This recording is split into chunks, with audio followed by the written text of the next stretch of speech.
Hi everyone, I am Rebecca from ChemKnits, and today we are going to take a look at some yellow number 5.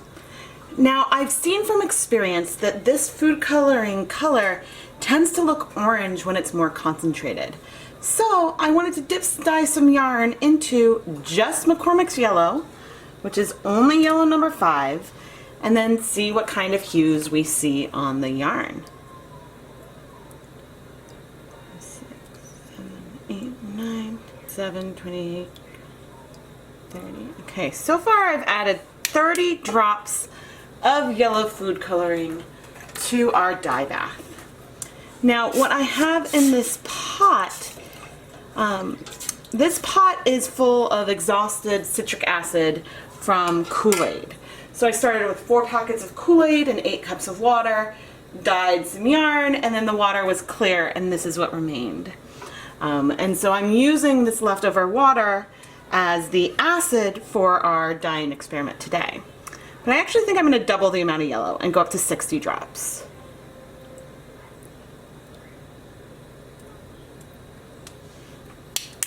Alright, we have 60 drops of yellow food coloring in our pot.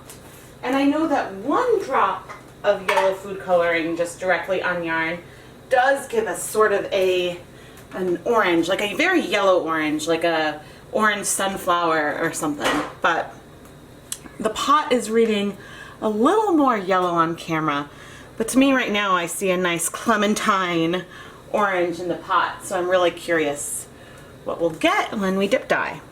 But for now we need to let this heat up.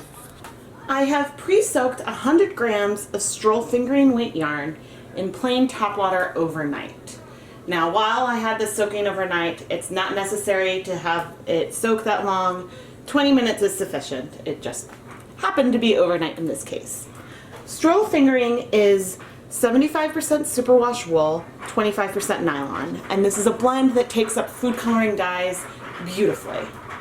Our dye bath is at a simmer, so I just reduced the heat, and now we can be ready to start dip dyeing our yarn. So I wrung out a lot of the water from the pre-soaked yarn, so it is still damp but not dripping. And now, here we go. Alright, so far, maybe I didn't add enough to make it orangey, because that is reading rather yellow to me.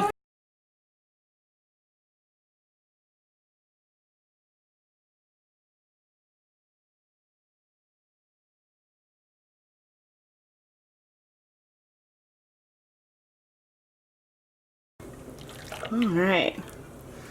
Wow, the yellow went really fast. Ooh, but you can see how we go from this like marigold yellow orange to this pale yellow. And all these colors struck the yarn ridiculously fast. Wow. Anyway, I'm now going to leave this in the pot for 5 minutes to let the rest of the color absorb. But that was pretty cool. So 60 drops might not have been enough to give us a good orange per se. I mean, it's still a good marigold. Well, that's orange in there. Yeah, we've got orange and yellow. It's definitely marigold orange. Yeah, you can kind of see towards the bottom on camera, the little more orange, but it's not necessarily reading super true. Maybe I should have started with more like 100 drops. Oh, there you go. Now you can really see. We've got this marigold, orange, yellow, and then we go to definitely more of a true yellow over here. But anyway, I'm gonna let this cool so that way we can wash the yarn. We are ready to wash our marigold, yellow, and orange yarn.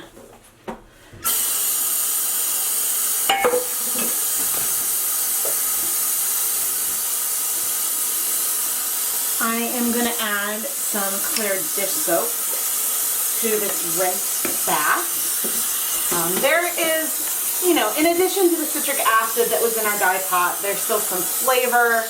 It's kind of weird for this yellow yarn to smell like grape KoolAid. But there's just other stuff that we want to rinse out. But if you look, the water is already clear, which means that all of the food coloring is in our yarn. So I will keep rinsing it a few times to get things out. Maybe I'll add soap one more time, and then we will hang up our yarn to dry. I love, love, love this marigold gradient that starts off at a very yellow-orange and transitions to sort of a butter yellow color at the lightest end. This is a great example of how yellow number 5, when concentrated, really does look orange.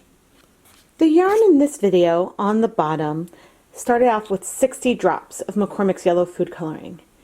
In a recent live stream, I dyed another skein of stroll fingering weight yarn in 50 drops of McCormick's yellow food coloring that I added to 8 cups of water with 2 tablespoons of white vinegar. And the result is a colorway that still, now that I have them side by side, has a hint of the orange at one end, but overall is much more of a medium yellow gradient.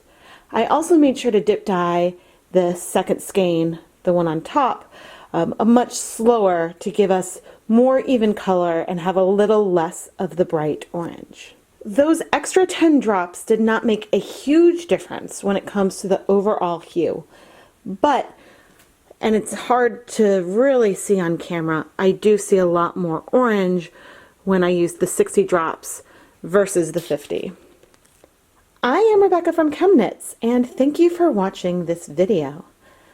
This sunshine yellow, marigold yellow, whatever you want to call it, really brought some brightness to some dreary, cold February weather. And I hope that it helped brighten your day as much as it did mine. If you enjoyed this video, please subscribe to the ChemKnits Tutorials YouTube channel and give this video a like. Thanks for watching!